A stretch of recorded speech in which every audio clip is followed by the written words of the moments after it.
আর একটা কথা, রাজদীপ হালদার পুলিশ তো, হ্যাঁ ঠিক কথা তো। আর আমাদের বাড়ির থানার কাছেও পুলিশ আছে, দুটো পুলিশ কিন্তু এক করবেন না। কি বলছি বুঝে আসছে? দুটো পুলিশকে এক করবেন না। যারা আমাদের জন্য দিনরাত এক করে আমাদের দায়িত্ব নিচ্ছে, সেই পুলিশ প্রশাসনকে আমরা সর্বদা সম্মান করব, তাদেরকে আমরা মাথায় তুলে রাখবো, তাদেরকে আমরা সবসময় স্যালুট করব। আর যেই পুলিশ প্রশাসন ভাঙড় থেকে শুরু করে কলকাতা পুলিশ গেছে, এই ভাঙড় এই শওকত মোল্লার নাম বলছিল না, শওকত মোল্লার পাল্লায় পড়ে সবজিওয়ালাদের কাছ থেকে টাকা তুলছে।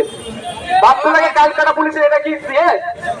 ক্যালকাটা পুলিশে একটা সত্যি স্ট্যান্ডার্ড আলাদা আছে, কিন্তু দুঃখের বিষয় ওই শওকত মোল্লাদের চক্করে বলে সবজিওয়ালাদের কাছ থেকে টাকা তুলছে। তো আগামী দিনে বন্ধ হবে। তাদেরকে ধিক্কার জানাই, কিন্তু যে পুলিশ দিন রাত এক করে আমাদেরকে জন্য ডিউটি করছে তাদেরকে স্যালুট জানাই। আজকে বক্তব্য শেষ করছি। তাদের সাথে বন্ধুত্বপূর্ণ আচরণ আপনারা করবেন। সকলে ভালো থাকবেন, ধন্যবাদ।